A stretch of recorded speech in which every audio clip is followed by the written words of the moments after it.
कहा गया इंद्र यह लक्ष्मी तुमसे भी श्रेष्ठ पहले से हजारों लोगों के पास रही। इस बात को सुनिए, मेरे पास भी रह चुकी है और भी श्रेष्ठ लोगों के पास से रह चुकी है। इसी समय यह चंचला ये मुझे भी छोड़ करके, इतना बस चर्चा प्रसंग चल ही रहा था, उसी समय क्या हुआ कि बलि का शरीर एकदम फटने लगा और बलि के शरीर से एक तेजों में स्त्री बाहर निकल के आई। ये कथा आपने कभी नहीं सुनी होगी, सुन लीजिए। राजा बलि का शरीर फटने लगा और उसके शरीर में से एक दिव्य चमचमाती हुई एक स्त्री बाहर निकल के आई। वर्णन है, कहा गया है, तव दृष्टा प्रभयादीताम भगवान पाक शासना विस्मयोत्फुल्लनेनो बलिम पपृच्छ वासवा। पाक शासन भगवान इंद्र प्रभा से प्रकाशित होने वाली उस लक्ष्मी को देखकर आश्चर्यचकित हो उठे, उनके नेत्र विस्मय खिल उठे। उन्होंने बलि से पूछा, ये स्त्री कौन है जो अभी अभी तुम्हारी देह से निकली है?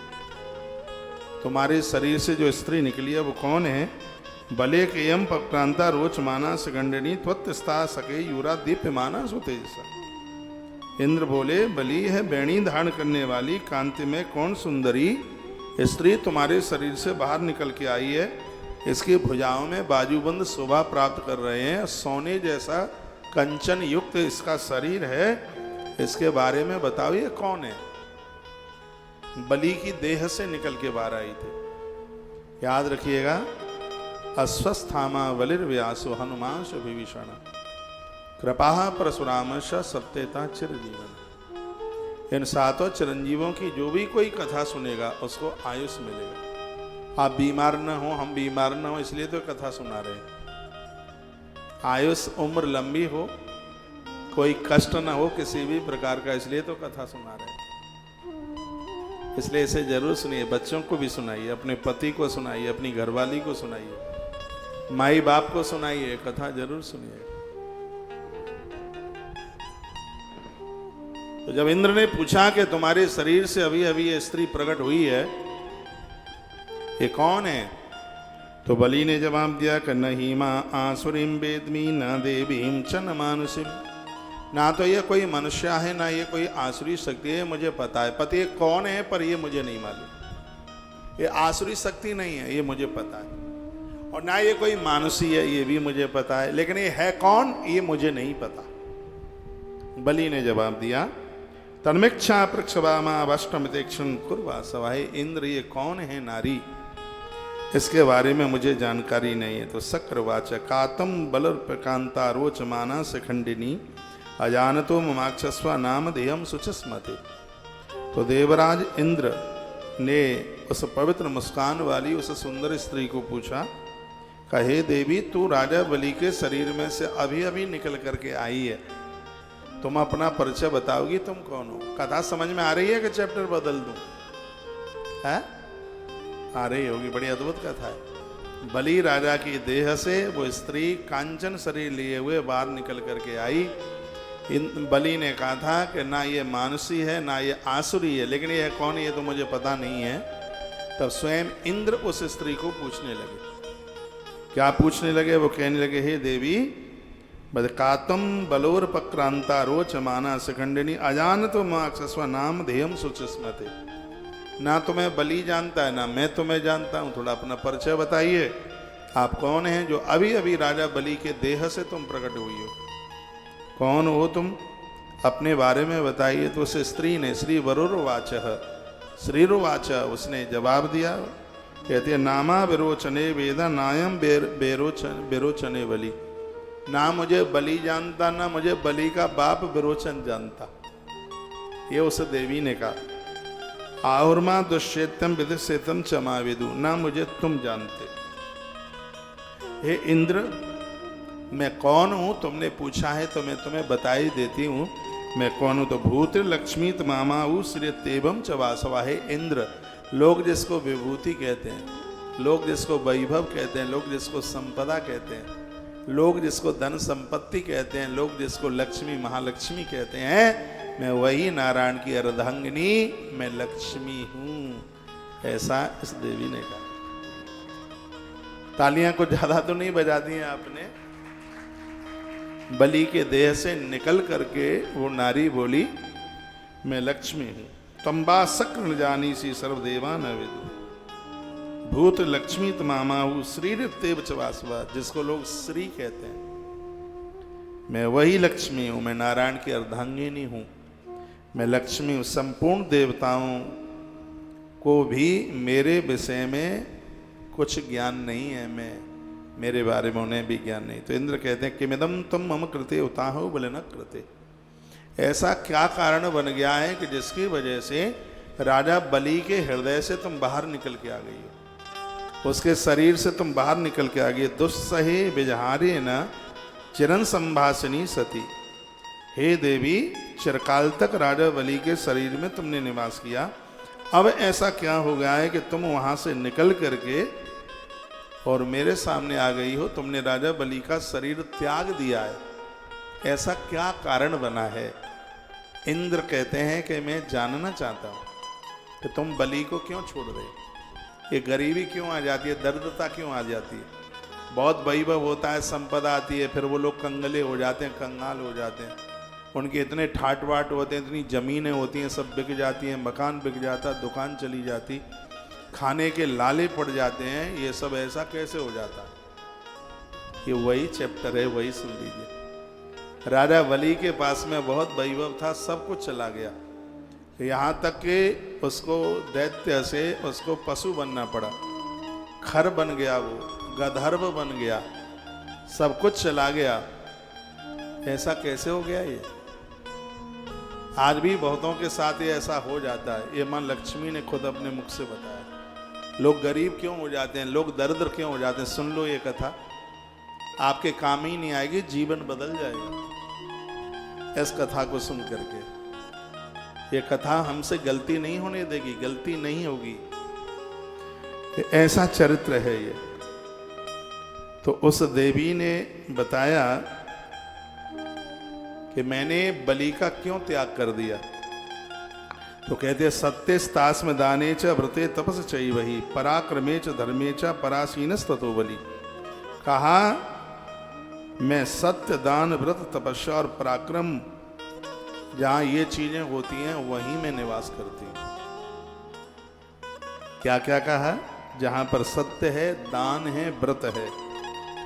तुम्हारे घर वाले तो कहते हैं कि घरवाली तो इतने व्रत क्यों करती है, इतने उपवास क्यों करती है, तू चोरे छिपके क्यों दान देती रहती है? ये पुरुष लोग तो बोल देते हैं, लेकिन मां लक्ष्मी क्या कह रही है? किसी ने हमें पूछा था कि हम छिपके छिपके दान देते हैं, महाराज जी कुछ गलत तो नहीं कर रहे? कोई गलत नहीं कर रहे, बहुत अच्छा कर रहे हो, ऐसा मैं भी करता रहता हूँ। मैं आश्रम को बताता ही नहीं, पता नहीं कहाँ कहाँ लोग आते हैं। जिन समय में मैं यहाँ आता हूँ तो शादी वाली बेटियाँ, उनकी माताएं उन बेटियों को लेके बहुत आती हैं, पहुँचती। बड़ाई नहीं कर रहा हूँ, जून जुलाई का समय आता है, कितनी बेटियों की उनकी पुस्तकों के लिए, उनकी यूनिफॉर्म के लिए, उनके एडमिशन के लिए और कुछ पैसा निकल जाता है तो बड़ी खुशी होती है। साल में आश्रम कितनी इन सेवाओं के साथ में जुड़ा हुआ होता है। जिस दिन मैं दिल्ली का कार्यक्रम करने के लिए निकला, मैं रास्ते में था, किसी कन्या के विवाह में कुछ करने का सौभाग्य प्राप्त हुआ, जिसमें देश से हमने कोई 1 रुपया भी नहीं लिया। उसको सामान वगैरह विशेष रूप से भेजना था, जो लोग मुझे मत्था टेक करके दे गए और वही सब इकट्ठा करके और वो सहयोग कर दिया। तो मैं रास्ते में, मेरे पास कोई थे, मैंने कहा कि ये आयोजन बहुत अद्भुत होगा। जिस दिन मैं दिल्ली के लिए कार्यक्रम के लिए निकला, उस दिन की बात है। ये इस कार्यक्रम में दिक्कतें परेशानियां आ सकती हैं कि उस समय वो धारा चल रही थी किसान मोर्चा वाली,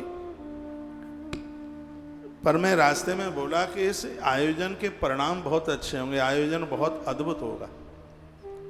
तो मेरे पास ही किसी ने पूछा कि महाराज जी आपको कैसे पहले पता लग गया है? मैंने कहा दुनिया बहुत बड़ी है, इस कन्या का पिता दुनिया छोड़ के चला गया है, बेटी अनाथ है, इसका पिता नहीं है, इस बिटिया के विवाह में कुछ सहयोग करने के लिए भगवान ने हमें मौका दे दिया है, इसलिए हमें लग रहा है कि ये आयोजन बहुत सफल है।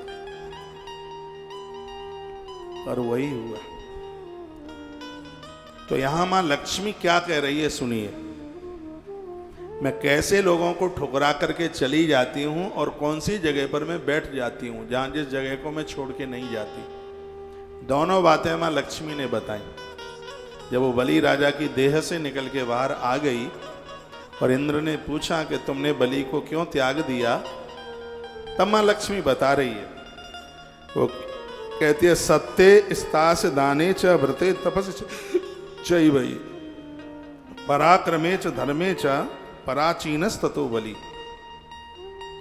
लक्ष्मी मां कहने लगी जहां सत्य है मैं वहीं रहती हूं, जहां दान देने की भावना है, जहां व्रत तपस्या पराक्रम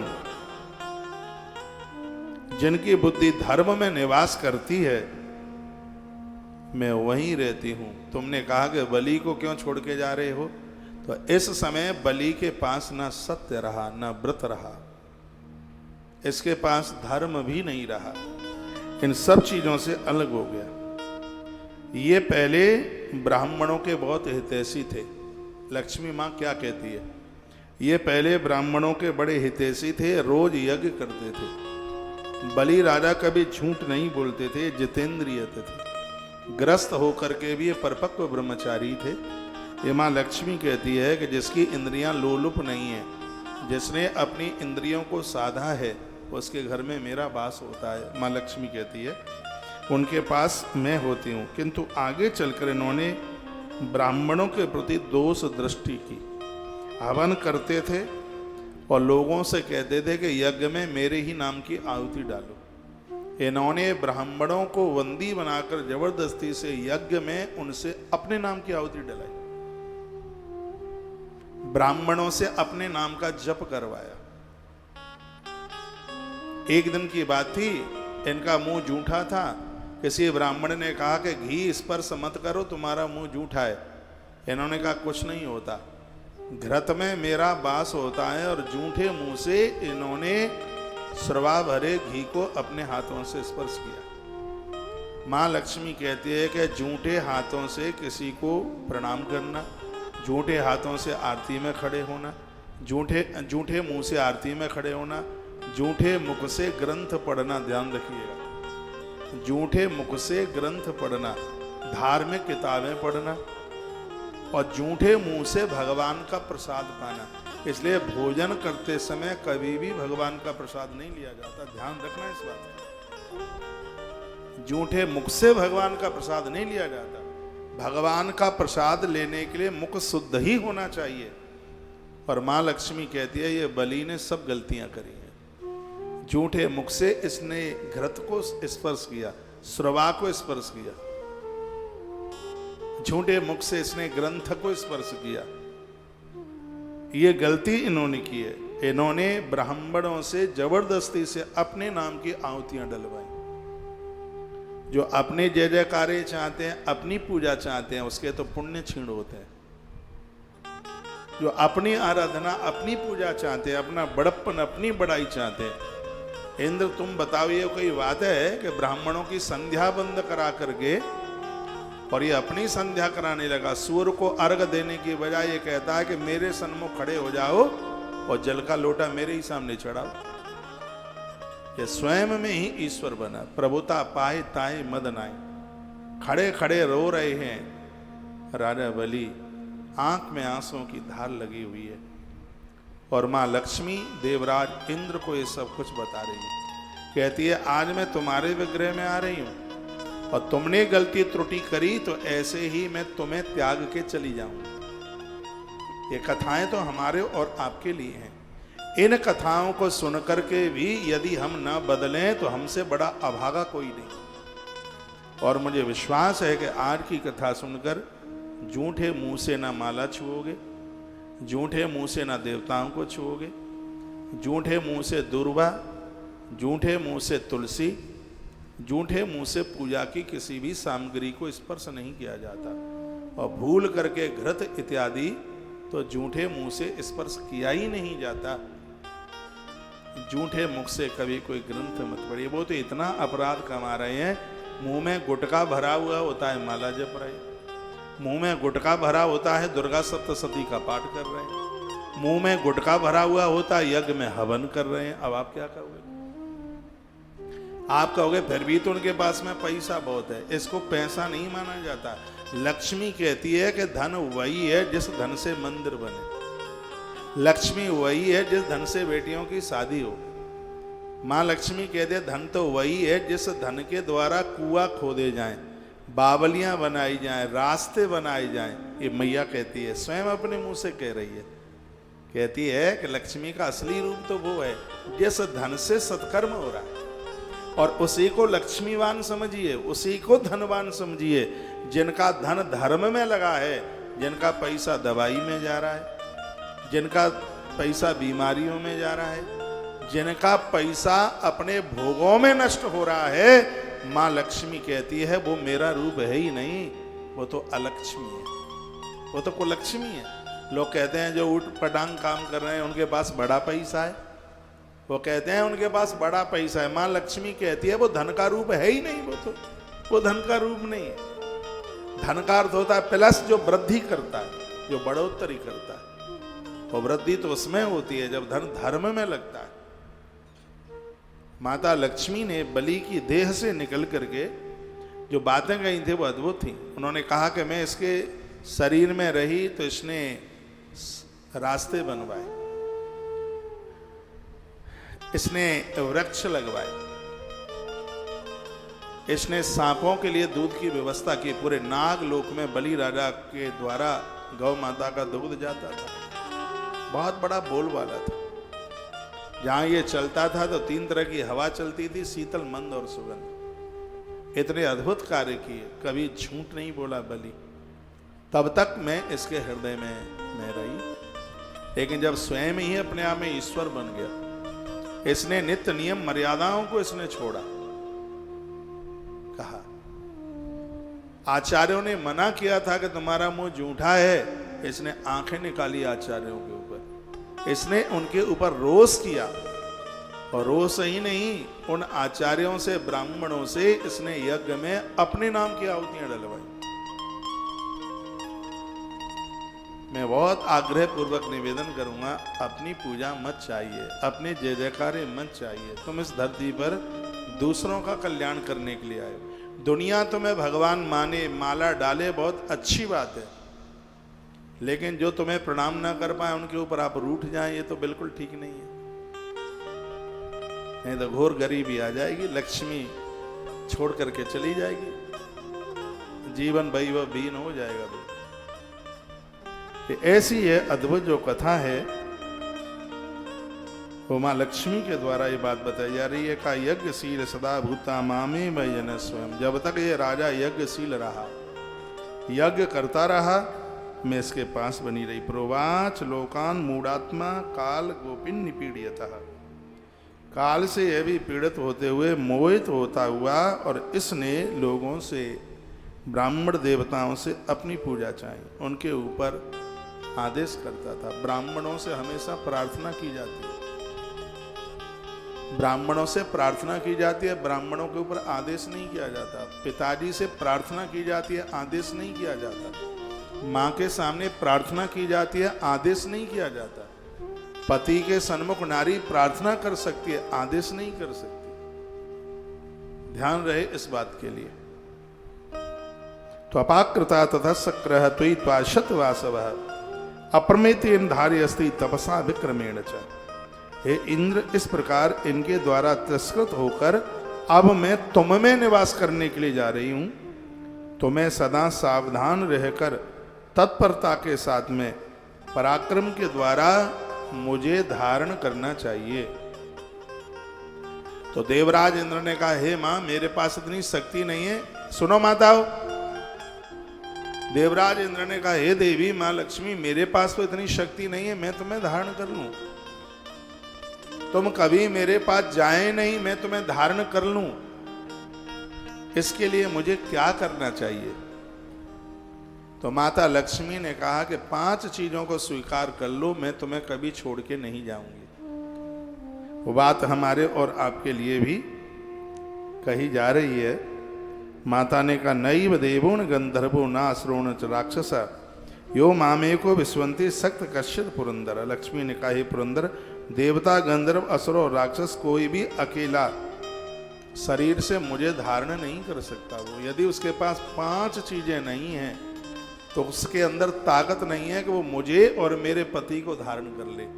लक्ष्मी नारायण कहाँ रहेंगे, गौरी शंकर कहाँ रहेंगे, ये भेद मां लक्ष्मी ने बता दिया। वैभव कहाँ रहेगा, साम्राज्य कहाँ रहेगा, ये आज मां लक्ष्मी बता रही है। मैं तो कहूंगा इन 5 को तुम भी धारण कर लो। मैं तो कर ही रहा हूं क्योंकि मैंने तो पढ़ लिया है। तो उन्होंने जवाब दिया, कहा मुझे वही धारण कर सकते हैं। कौन कौन है?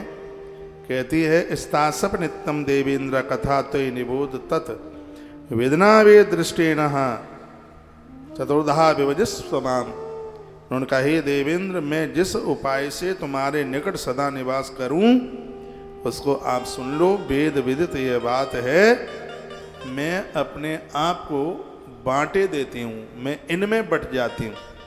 किन किन में?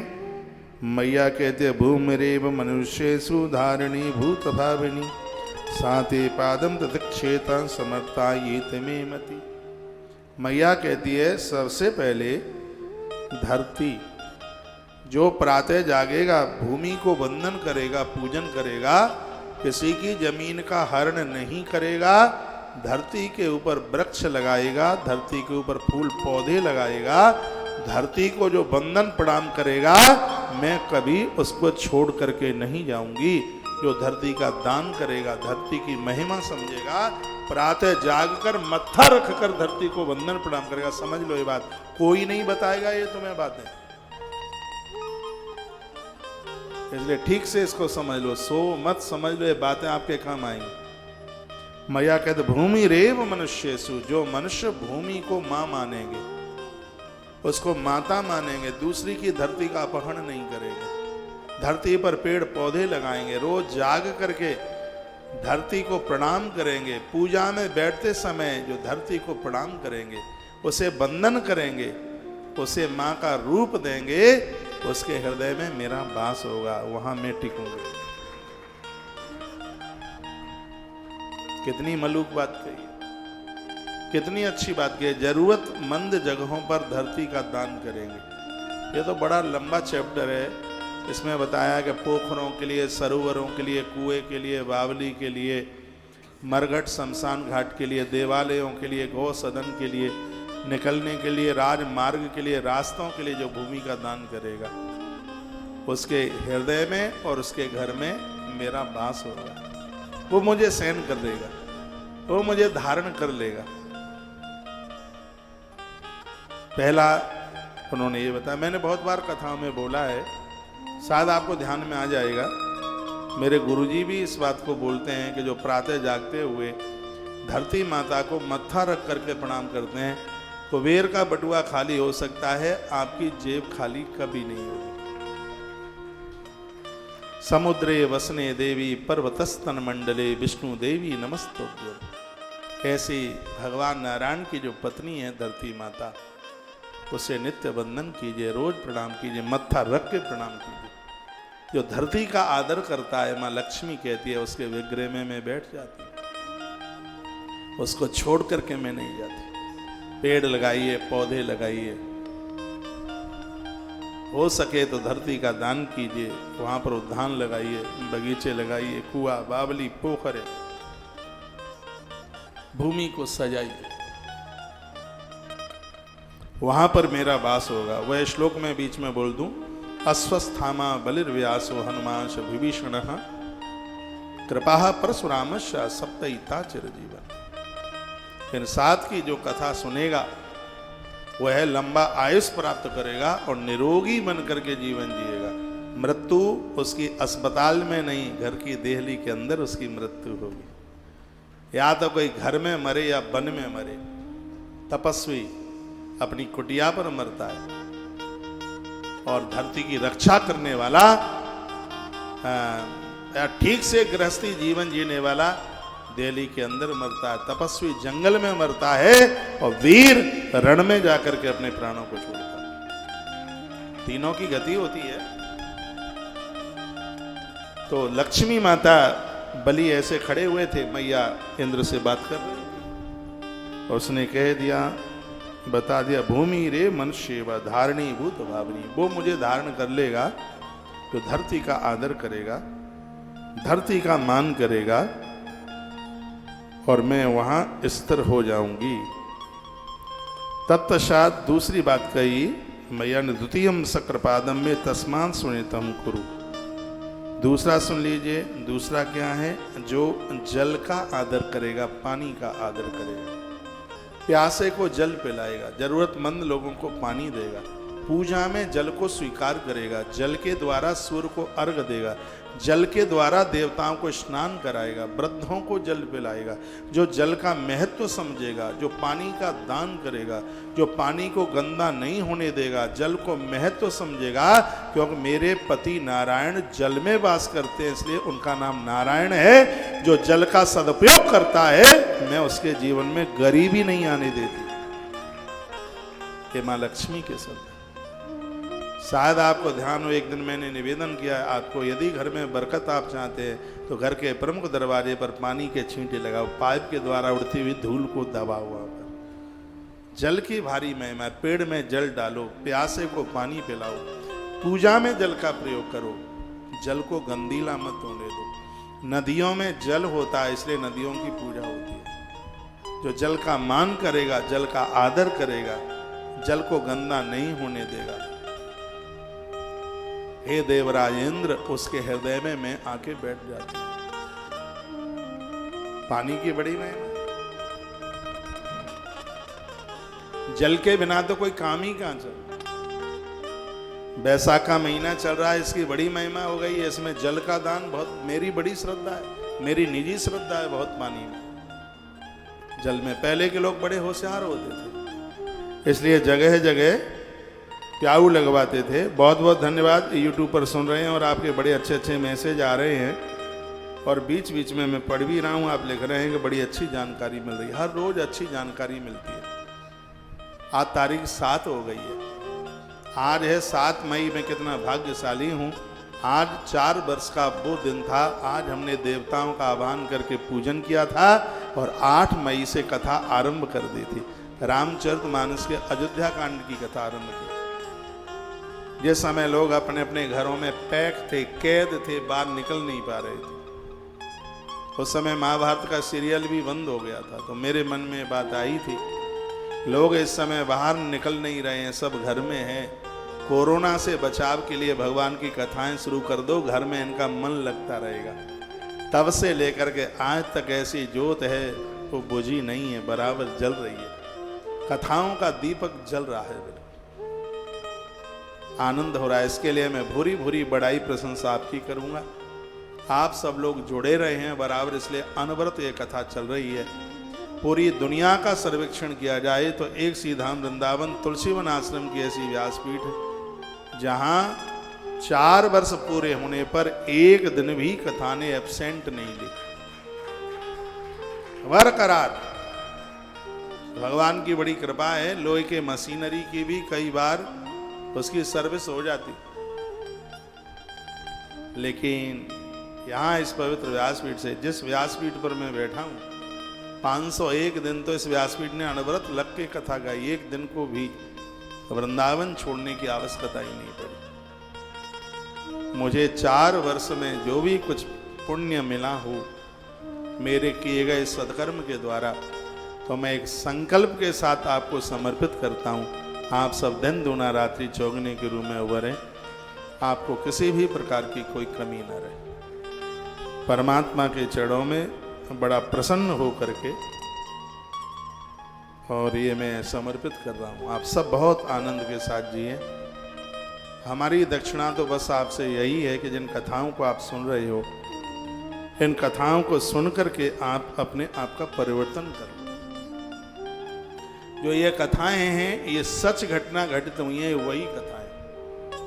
राजा बलि के माध्यम से मां लक्ष्मी एक कितनी बड़ी बात कह रही है।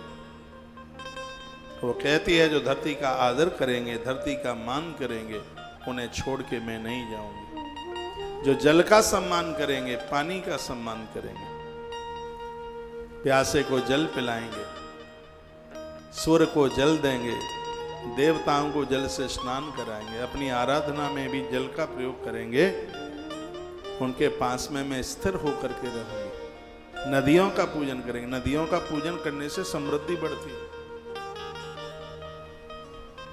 उनके पास मैं रहूंगी तो धरती में लक्ष्मी, जल में लक्ष्मी, और उसके तत्पश्चात फिर तीसरा नंबर और बता दिया, कहा अग्नि में। जो यज्ञ का दर्शन करेंगे, यज्ञ में आहुति डालेंगे, दिए जलाएंगे। जो आप दिया कर जलाते हैं, इससे उम्र बढ़ती है, इससे धन भी बढ़ता है, समृद्धि बढ़ती है। जब लोग मेरे पास आते हैं, कहते हैं बहुत घाटा हो गया है, पैसा आ नहीं रहा है, सब डूब डाब गया, मैं उन्हें कहता हूं कभी तिल के तेल की जोत जला ले। जो अग्नि का दर्शन करेंगे, अग्नि का आदर करेंगे, अग्नि का मान करेंगे, वो घोर गरीबी से बच जाएंगे। माँ लक्ष्मी स्थिर होकर उनके घर में बैठेगी। जो अग्नि देव का आदर करेंगे, अग्नि का मान करेंगे। रोज चूल्हे पर आग का दर्शन आप कर लेते हैं, इससे काम नहीं चलेगा। दीपक के रूप में, यज्ञ के रूप में, हवन कुंड के रूप में अग्नि देव का नित्य दर्शन कीजिए। माँ लक्ष्मी कहती है जहां लोग अग्नि का सानिध्य पाकर के देवताओं को भोग लगाएंगे, मैं स्थिर होकर उनके घर में बैठ जाऊंगी। आजकल तो आलसियों का जमाना आ गया है। जो आजकल जो भोग लगता है, थाली भगवान को दिखा देते हैं। ये 25-30 साल में आ गई ये थ्योरी। ये पहले ऐसा नहीं था। यहाँ वृद्ध माताएं, गांवों की माताएं बैठी, उनको पता है। पहले उपला जलाया जाता था, कंडा जलाया जाता था, उसमें थोड़ा घी डाल करके और उसको जलाते थे। फिर उसमें 5 ग्रास तोड़ करके डालते थे, उसको कहते थे अग्यारी। यानी अब हमने भगवान की आज्ञा ले ली है, अब हमारा परिवार अब भोजन करेगा। हमने आज्ञा ले ली है उनकी, भगवान की। उनको तृप्त किया जाता था। उसमें थोड़ा घी डालते थे तो आग ऐसे ऊपर उछाल भरती थी।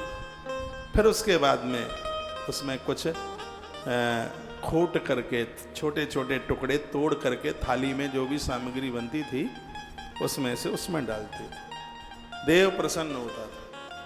उसी बात को माँ लक्ष्मी कहती है, जो अग्नि के माध्यम से देवताओं को आहुति डालेंगे, वहां मैं स्थिर होकर के बैठ जाऊंगी। इसलिए तो यज्ञ से घोर गरीबी खत्म होती है। यज्ञ से वंश बढ़ता है। पुत्रेष्टि यज्ञ हुआ था, दशरथ राजा के यहाँ यज्ञ कराया गया, उससे संतान। घोर गरीबी का नाश होता है यज्ञ से। अग्नि का दर्शन कीजिए, चाहे आप यज्ञ के रूप में करें और चाहे आप परम ज्योत के रूप में करें। ज्योत, अभी हम वैष्णो देवी में थे तो वहाँ 250 से ज़्यादा ज्योत 9 दिन जली। बहुत कनस्तर लगे घी के, उसके तेल के। घी तो कम लगा था ज्योत में, क्योंकि घी यज्ञ में चल रहा था, तो घी की ज्योतें जल रही थी लेकिन कम थी। उसमें तेल की ज़्यादा थी, जिसमें तिल का तेल था, सरसों का तेल था, कुछ ज्योतें घी की थी। खूब कनस्तर लगे। एक ज्योत जलाने में लाले पड़ते हैं 9 दिन। वहाँ तो 250 प्लस ज्योतें थी। उसका अनुभव मैं समझ रहा हूँ, उसका आनंद मैं समझ रहा हूँ। लोगों के नए नए व्यापार हो गए, नई नई खुशियाँ उनको मिल रही हैं उन्हें। इसमें आप श्रद्धा रखिए, इसमें आप विश्वास रखिए। और ये प्रत्यक्ष जो पुराणों की बातें हैं, तो पुराणों की बातों के ऊपर तो हमें विश्वास करना ही है।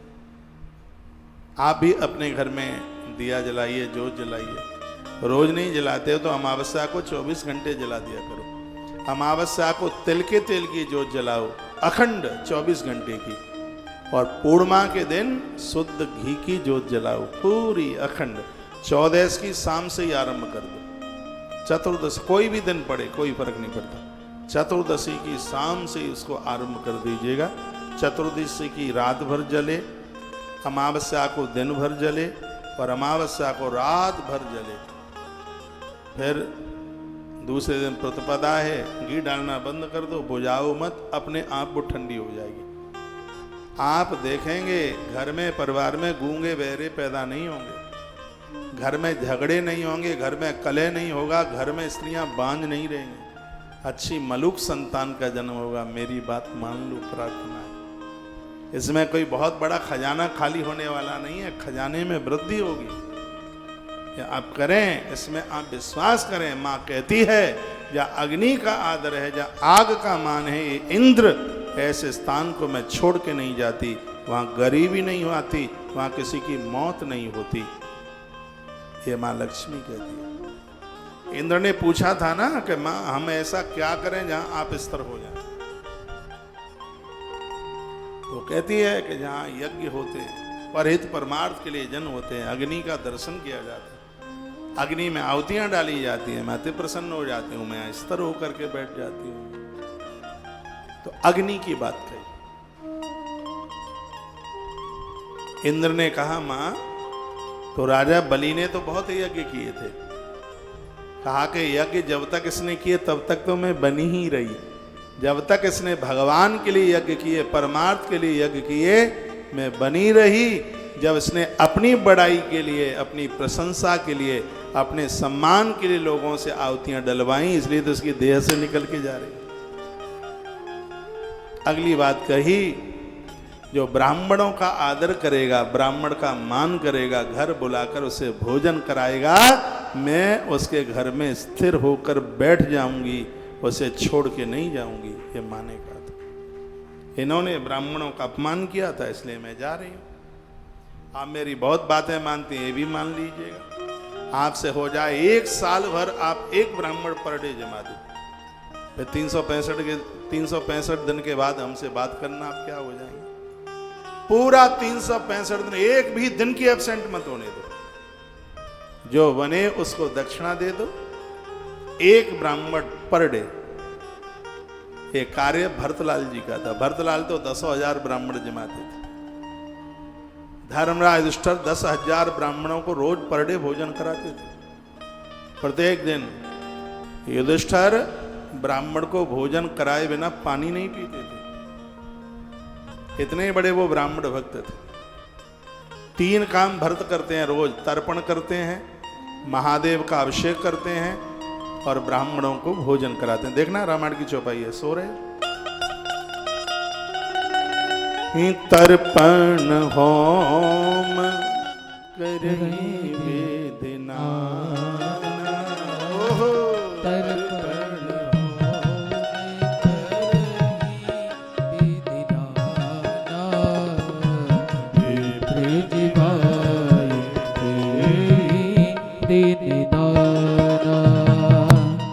तर्पण होगी करगी विधि नाना, तर्पण होगी करगी विधि नाना, विप्र जीवाय देहि दिन दाना, तर्पण होगी करगी विधि नाना,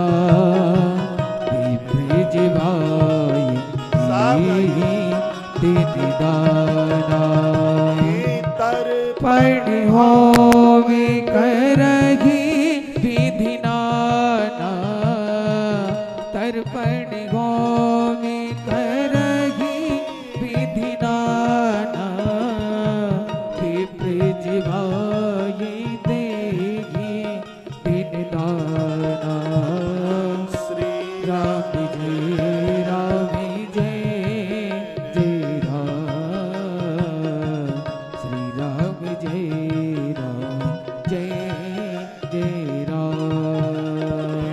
श्री राम जय राम जय जय राम, श्री राम जय जय राम, श्री राम जय जय राम। अवध बिहारी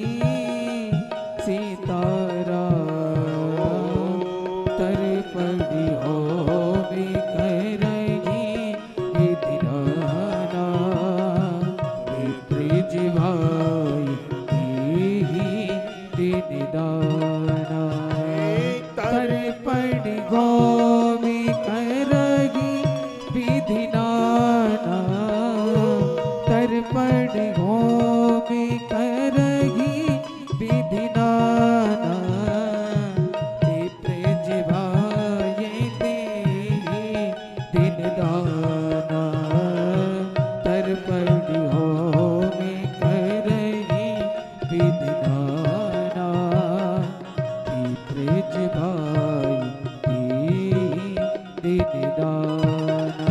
बोलिए भक्तवत्सल भगवान की जय। तर्पण होम करे विधि नाना विप्र जीवाय देहि दिन दान। तो ब्राह्मणों को नित्य भोजन कराते।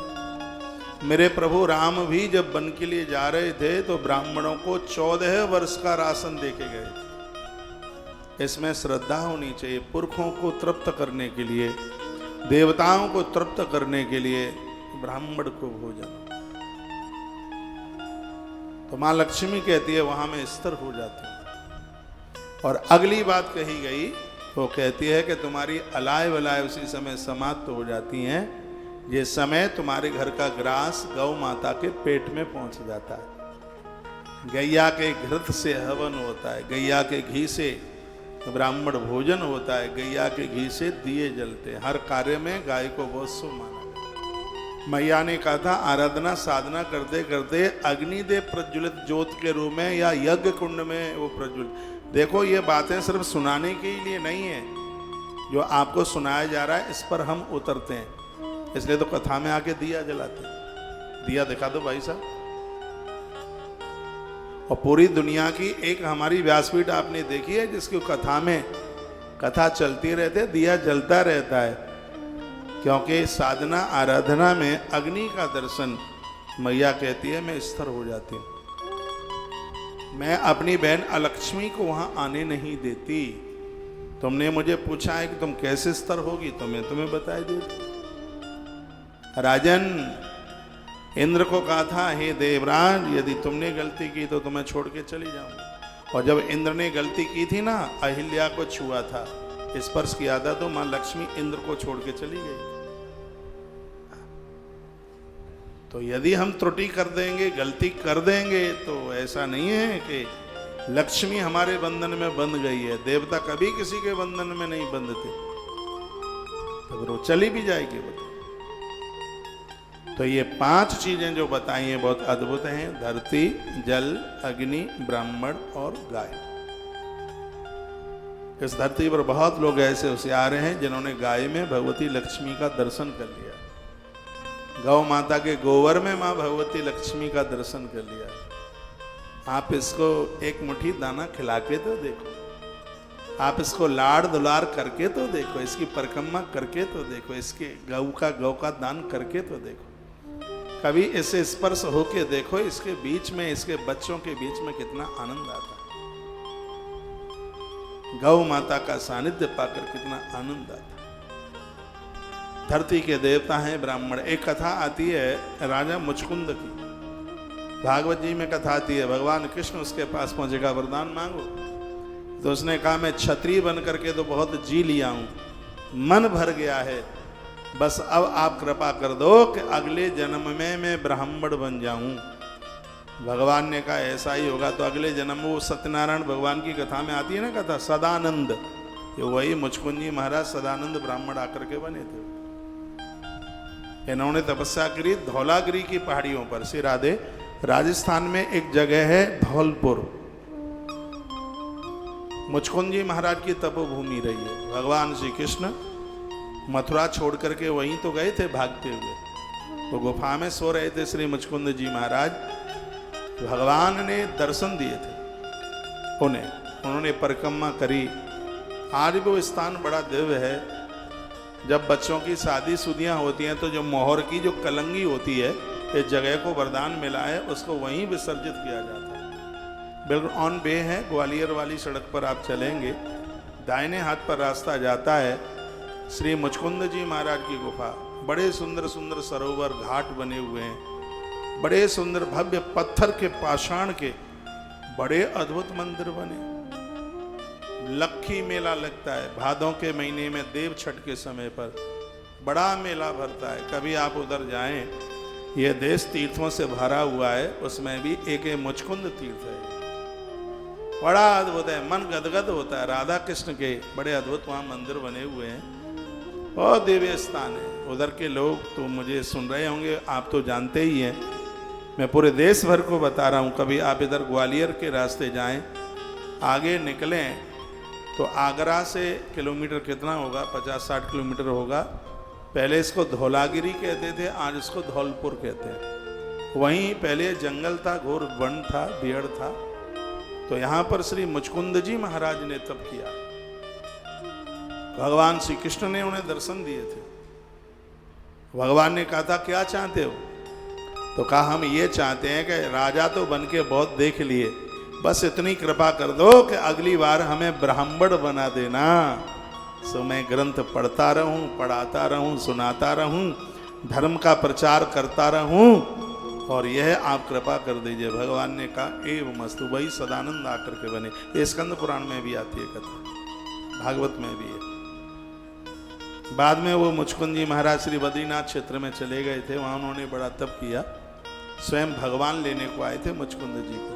बद्रीनाथ मंदिर से थोड़ा आगे आज भी मुचकुंद जी की गुफा दिखाई देती है, एक टीले से पर छोटा सा मंदिर भी बना हुआ है। कभी उधर जाएं तो वहाँ उसका आप दर्शन कर सकते हैं। एक बार जयकारा लगाइए, बोलो बांके बिहारी लाल की जय। श्री हनुमान जी महाराज की जय। जय जय श्री राधेश्याम। ब्राह्मणोसी समादिष्टो न हंतव्यो भवित्यता। कितना भी कुछ भी हो जाए, कभी ब्राह्मण की हत्या न करें। ब्रह्म हत्या बड़ी खतरनाक हत्या। ब्राह्मण वंदनीय है, पूजनीय है।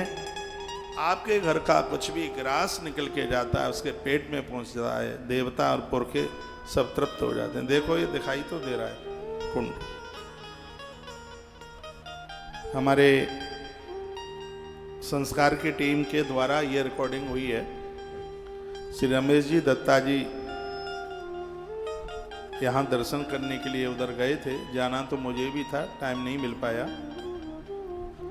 तो मैंने कहा कि हमारा एक आदमी लेते जाइए और वहाँ की कुछ रिकॉर्डिंग करके, और ये भक्तों को, मैं कोई सोच के नहीं आया हूँ, मुझे ये बोलना है, वो अचानक प्रसंग में ही बात आ गई है कि वही तस्वीरों का आप दर्शन कर रहे हैं।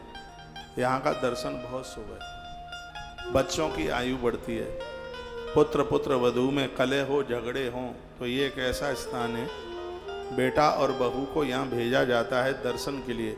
मुचकुंद जी महाराज जी की तपोस्थली है, घर का कलह दूर हो जाता है। इस जमीन को, इस भूमि को ये वरदान मिला हुआ, उसी का ये दिव्य आप दर्शन कर रहे हैं टेलीविजन पर। घर बैठे कहाँ कहाँ की तस्वीरें, आप कहाँ कहाँ के देवों को आप देखते हैं। ये सुंदर सा मंदिर में ठाकुर जी बैठे हैं, राधा किशोर जी बैठे हैं, राधा किशोर भगवान बैठे हैं, राधा कृष्ण बैठे हैं। बड़े अद्भुत वहाँ मंदिर हैं। कभी भगवान ने कभी मौका दिया, हो सकता है भविष्य में कभी यहाँ पर कथा का आयोजन भी हो जाए, ऐसा मुझे अचानक लग रहा है अंदर से। एक बार जयकारा लगाइए, बोलो भक्तवत्सल भगवान की जय। श्री हनुमान जी महाराज की जय। जय जय श्री राधे श्री राधेश्याम। तो माता लक्ष्मी ने 5 बातें बता दी हैं। एक है धरती, रोजाना सुबह जागो, धरती माँ को वंदन प्रणाम करो, डेली करो। फूल पौधे लगाओ, वहाँ पर हो सके तो विविध सेवाओं में धरती का दान करो। जब भी देवताओं को प्रणाम करो तो मस्तिष्क धरती से स्पर्श हो जाए, ऐसे प्रणाम करो। धरा को माँ मानो, फिर देखिए कितनी बरकत होती है। माँ लक्ष्मी संग नहीं छोड़ेगी। जल को दूषित मत करो। जल में भगवान नारायण बैठे हैं, इसलिए उनका नाम है नारायण।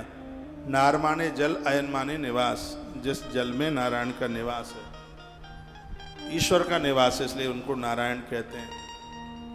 तीसरी बात अग्नि की बताई।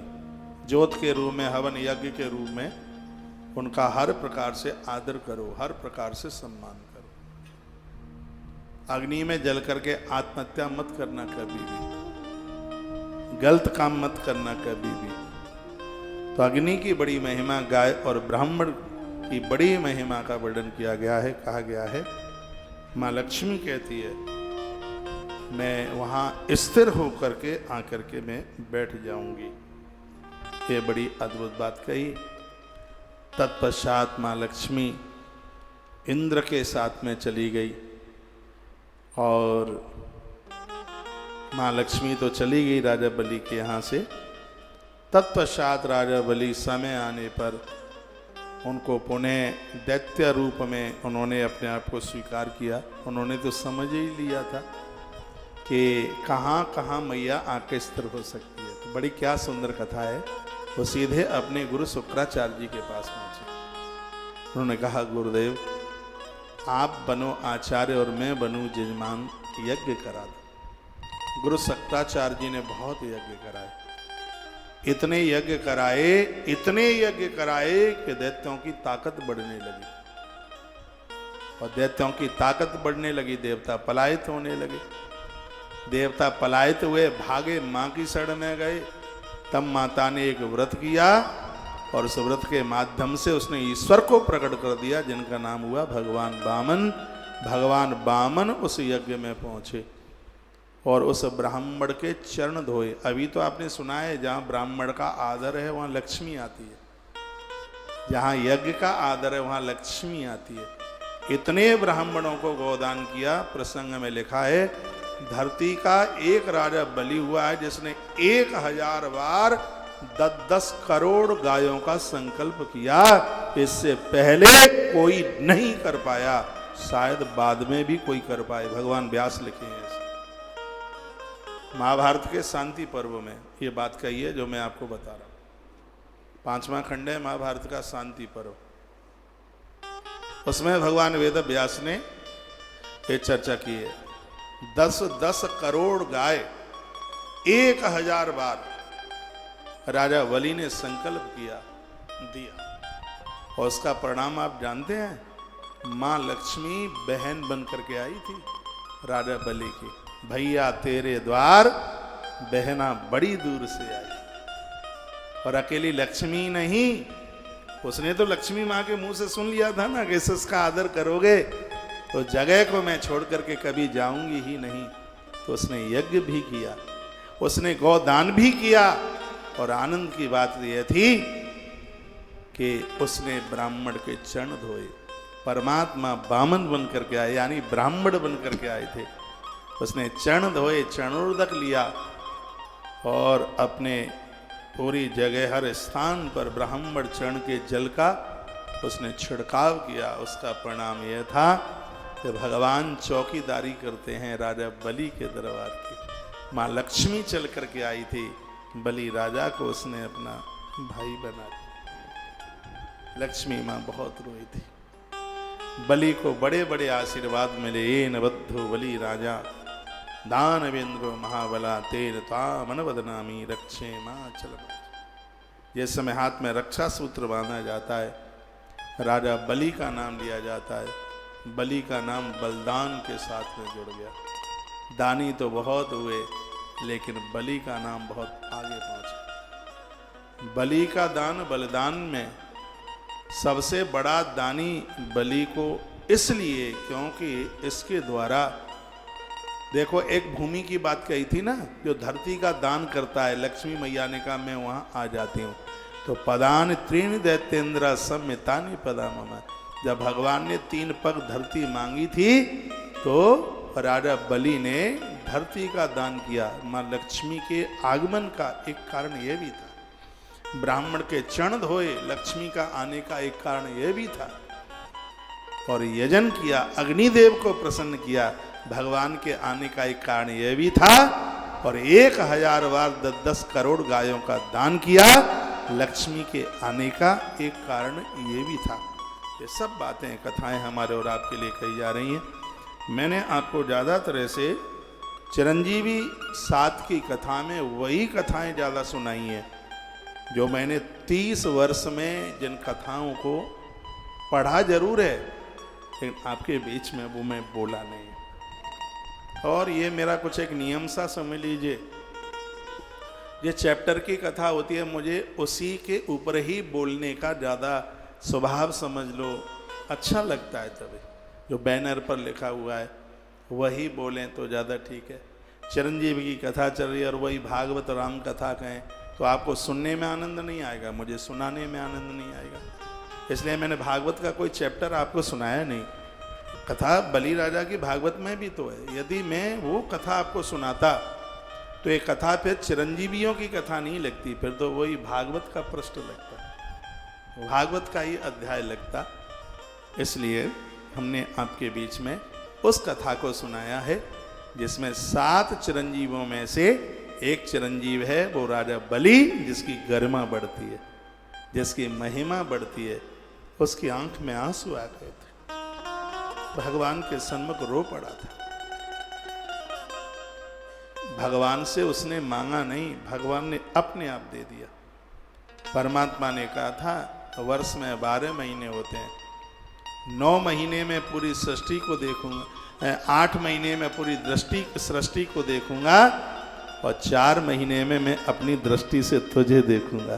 भगवान बोले तो 4 महीना आज भी राजा बलि की देहली पर भगवान का चातुर्मास होता है। बलि ने यज्ञ में श्रद्धा रखी थी, बलि ने ब्राह्मण में श्रद्धा रखी थी, बलि ने धरती के दान में श्रद्धा रखी थी और राजा बलि ने गौ माता की सेवा में श्रद्धा रखी थी। बहुत बड़ा गौ सेवक था। अपने सुतल लोक में उसने गायों को रखा। गाय ना होती तो दान कहाँ से करता। और भगवान व्यास ने जो बात कही है और भीष्म ने वो बात युधिष्ठिर को सुनाई है, उसको गलत साबित नहीं किया जा सकता। राजा बलि ने 1000 बार 10 करोड़ गायों का दान किया। इतना बड़ा गौ भक्त था। जो लक्ष्मी चली गई थी वह लक्ष्मी द्वारा से उसके पास में लौट करके आ गई थी। गरीबी आ गई है, बिल्कुल भी परेशान होना नहीं है। आप अपने सत्कर्मों के द्वारा से उस वैभव को आप प्राप्त कर सकते हैं।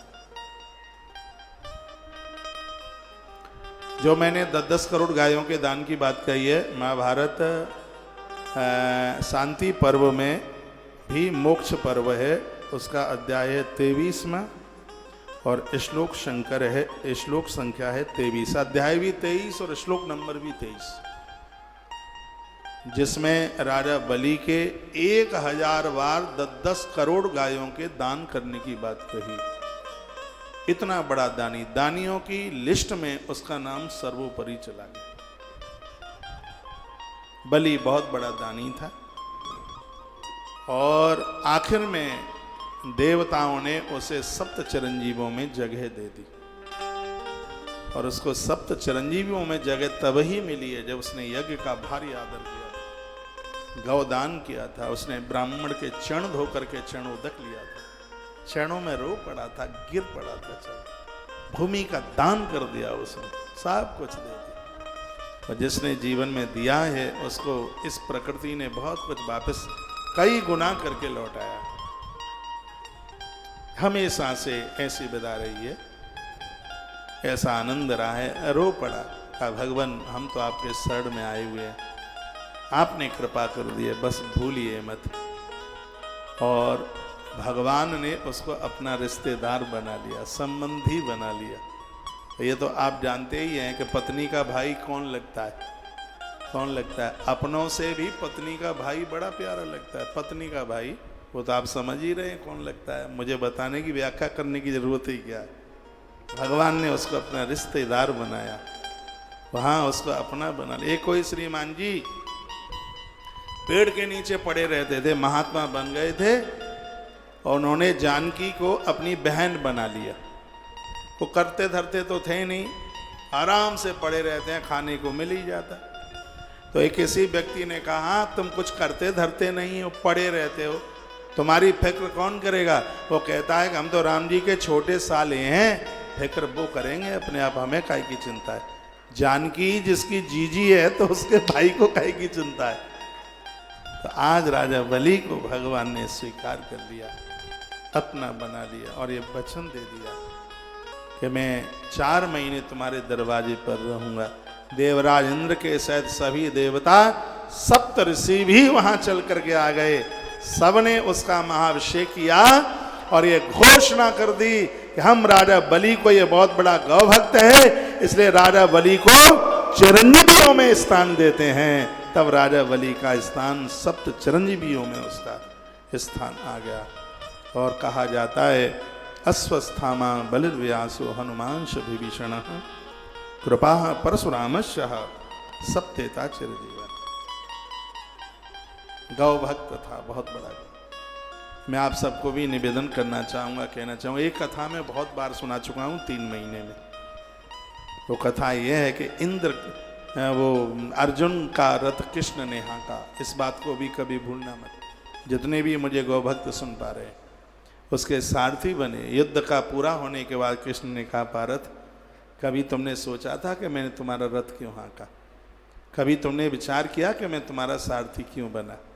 अर्जुन ने कहा, केशव आप ही सुना दीजिए।